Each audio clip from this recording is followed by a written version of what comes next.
Welcome to Weather Dude, welcome back, and today we're going to be talking about the threat of one and maybe even two major snowstorms here trekking across the United States as soon as the middle to end of this week. So some very interesting things developing here in terms of winter storms. We're starting to see the real threats, right? We're starting to see the signs emerge, so we're going to talk about all of it in today's video. But before we get started, be sure that you guys hit that subscribe button if you have not already, as well as ring the bell notifications.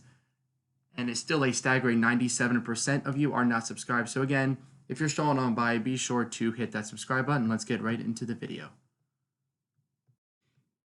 All right, we're going to start off here looking at the 6 to 10 day temperature outlook released by the Climate Prediction Center. You can see this covers October 28th through November 1st. Right, and you can see again, the north central as well as the northwest United States going to really receive a plunge of cold air here, essentially like a pattern flip from what we've been seeing. While the east will see some warmer temperatures as well as Alaska, right?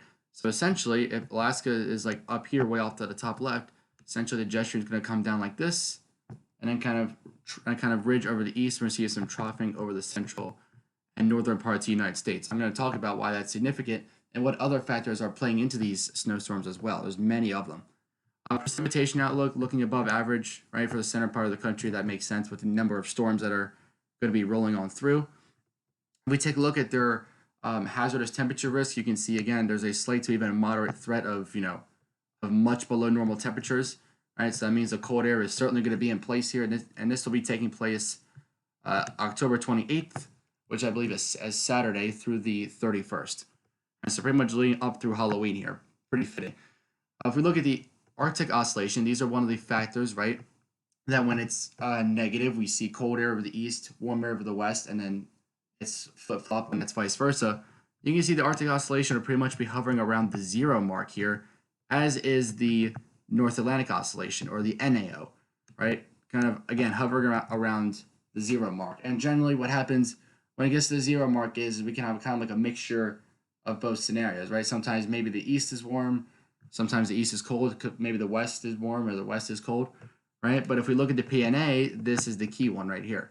PNA has now been diving down. It's now in a negative phase, which tends to promote colder air over the western and northern part of the United States, and that's what we're going to be seeing here.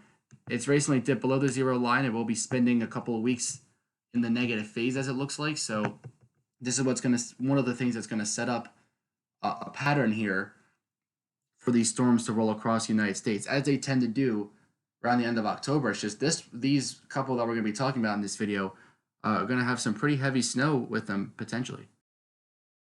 Now here's one of the other factors that's going to be influencing this storm here. And you might think, well, did we just start talking about the tropics? Is this a new video? No, it's not. But we do have Tropical Storm Norma here, which passed through Cabo San Lucas. And this is going to, and you'll see this in the modeling in just a few seconds here. But essentially, this is going to be tracking to the northeast. And the tropical moisture from that is going to be one of the things feeding the moisture of our next storm that rolls across the United States.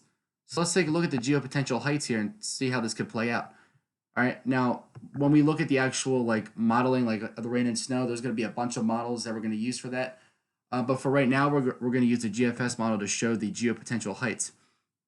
So essentially what's happening here is you can kind of see this cutoff low, right? It's kind of separated from the main jet stream. It's just notice how it kind of sags to the south here. I'll play this out. You can see the low dipping all the way down into where we see like this troughing dipping down to like Arizona. We see another one kind of on its heels. Pretty much we kind of have like this ridge, right, building over Alaska. Kind of starting to see some troughing here, right? We also kind of see the troughing up here into Canada, but these lows are going to kind of break off and kind of just go down the west coast. All right, and that's going to allow for them to eventually eject over the Rockies and into the plains, right? And if we look at this, you can see a little blue dot that's coming from Mexico right here. This is Norma, right? Tropical Storm Norma. That was once a hurricane. You can see them two kind of merge into a bigger low pressure system, all right? And then eventually that low will move over the central United States and trek on through the plains, as you can see right there. And then another one swings in behind it with some colder air, looks like, with it. You can kind of see the real trough right here. And that could be like the second of our two punches here, kind of like a 1-2 punch, if you will. right? And then maybe even after that, although we're getting pretty far out at this point, we could even see another one. So anywhere between 1 and 3 storms, honestly, at least what the GFS is calling for. But again, we're going to take a look at more models because we know how the GFS can be sometimes. All right, but certainly looks like an active pattern nonetheless is going to be playing out at least over the next 10 days or so. All right.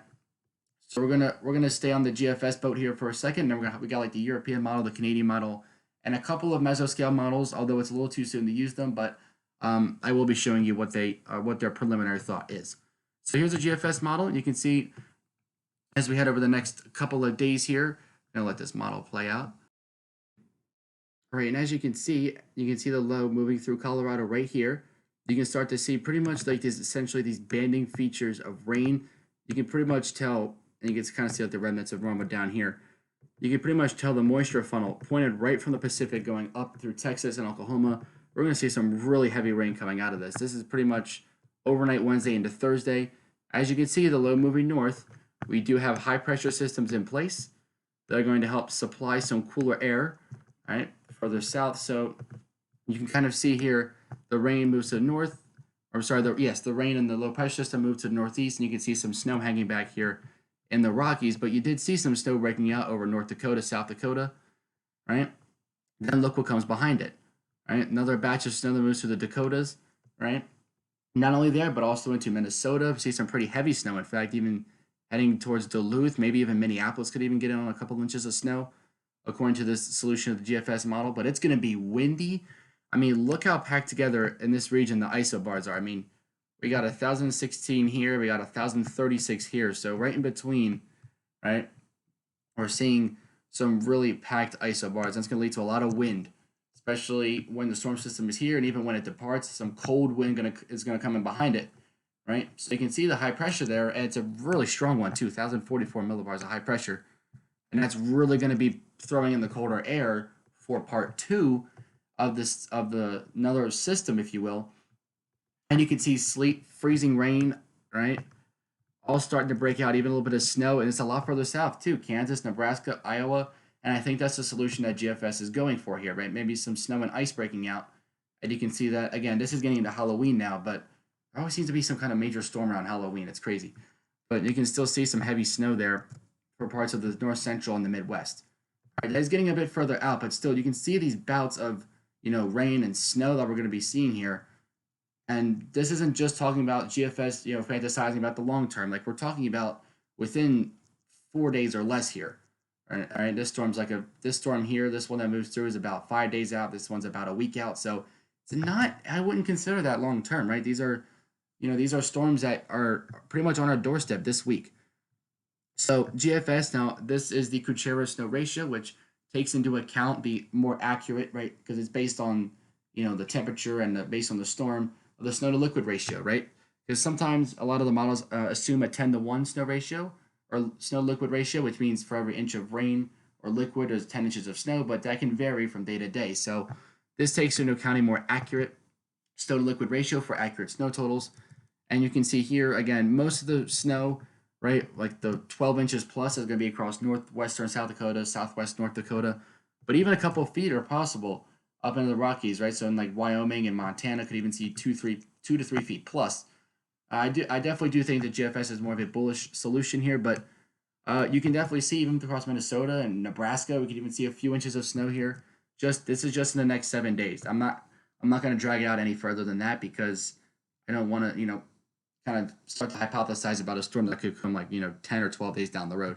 I do want to focus on the storms that are going to be coming this week because these are going to be the more imminent threats, if you will. So here's a European model. The European GFS has been consistent with a bullish snowstorm, right? A decent snowstorm moving through, right? This isn't just one model, right? Like if you go like on the last 5, 6, 7 plus runs of the GFS, they've been decently consistent.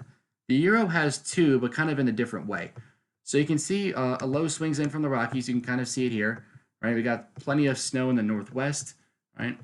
That's perfect for ski season. That's starting there right around the corner, right? And you can see the good amount of snow does move across the northern plains, although it's kept a lot further north. There's a lot of rain for the Dakotas. The snow is reserved for like northwestern North Dakota, right?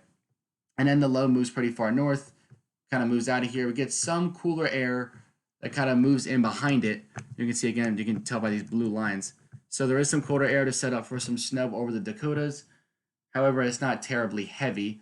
However, after that, there does seem to be now, at least on their latest model run, this is a week out exactly, right? A decent sized snowstorm that breaks out across the north central United States before kind of forming into a even larger system with like a massive tail, right? There's like a one massive frontal boundary, and then that moves through the north central United States. All right, so you can see here, this is about a week out. I'll actually move it a little bit further just so we can see what they add for this latest storm here. So this is about 8 days out or so. You can see 6 inches plus of snowfall across the Dakotas. Even some snow, some measurable snowfall as far south as Kansas and Nebraska, even Wisconsin getting in on some snow. So very interesting setup here by the European model. A little bit more bullish than they have been in the past, but still compared to the GFS is relatively light on the totals. And this also, remember, this does assume, because that's what's unlocked here, this assumes a 10-to-1 snowfall or snow to liquid ratio. But still, I mean, this is a lot of snow coming across the north central, right? We really haven't seen any kind of major storm across the continental United States so far this autumn and into the winter. If we look at the GDPS, which is the Canadian model, you can see some snow kind of skirting along the United States-Canada border with that preliminary system, right? Kind of lifts off to the north by the end of the week. We get some snow in the Dakotas and Minnesota, right? These aren't mountainous locations either. These are, on the surface, right? Like these are real, like we're not talking about snow happening like just in the Rockies anymore, right? We know that starts a lot in, like September and October. We get some snow. This is like at ground level. We're going to be seeing this. So this is definitely significant here. You can see another snowstorm.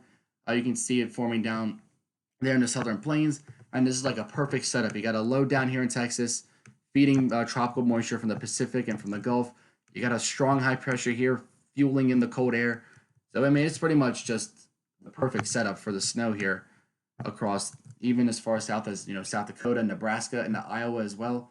And again, similar to the Euro, it kind of leaves behind like a tail, like one big frontal boundary. And on the tail end of that tail, you can see some snow and ice and even freezing rain all the way down into Texas and Oklahoma. Okay, so you could even get some ice according to the Canadian model. Now, again, this is about 8 or so days out, but still, certainly something to keep our eyes on. It's been a lot of recent developments here in these models. So again, similar to the Euro, you can see, again, about 3 to 6 plus inches reserved for areas like North Dakota, South Dakota, Nebraska, maybe getting as far south as, say, Iowa. All right, and to finish off the video, now the mesoscale models, the two I'm going to show you are the RDPS, which is another Canadian variant, and the NAM. However, they only go out 84 hours, which is about like 3.5 days or so. So we're not going to be able to see the full picture of the storm, but we will be able to see it enter the United States. So I do want to still show you what the mesoscale models are thinking preliminary, and then over the next couple of days, as the storm gets closer, we'll be able to really see what it looks like here. But look at this. Even the NAM model is saying a pretty robust low pressure system with snow into North Dakota, right? Snow is leaving the Rockies, and you can see that's where it ends. But what you do see as well is that banding I was talking about earlier, I believe what the GFS was showing.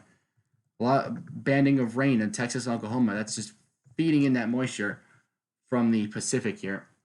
And that's what's going to add the moisture, right? If the moisture goes over the cold air that's in place, that's how you get the snow. Right, so that feeling of moisture is also a very important factor, which is why I was talking about Hurricane Norma earlier. Total snowfall Kuchera ratio, again, this only goes out to Wednesday night, so do keep that in mind, but there will be some snow that enters Montana and the Dakotas through the end of the week. Lastly here, we're going to take a look at the NAM model. All right, as you can see, again, you can start to see the low pressure system forming. A pretty robust low, again, 1,000 millibars of pressure, some tight isobars. But again, there's your snow, and you can see the rain and the thunderstorms starting to form, right? These are essentially going to link up and form a decent-sized system that rolls through the northern United States, and even potentially another one or two on the heels of that. So it's going to be a round of snowstorms here that we're going to be talking about over the next week or two. You can see, again, similar to the RDPS, right? We're starting to see some snow enter, but again, this only goes out until about Wednesday night. All right, so that's going to do it for today's video. Thank you guys so much for watching. Again, stay tuned. All right, winter forecast videos coming up. We're going to be talking about, again, more about these snowstorms that are going to be making their way across the northern United States here. Definitely a lot. It's getting a little bit more exciting, than it was before. in terms of the field of meteorology. So keep it here for updates. I am the Weather Dude signing off till next time, and I'll catch you guys in the next video.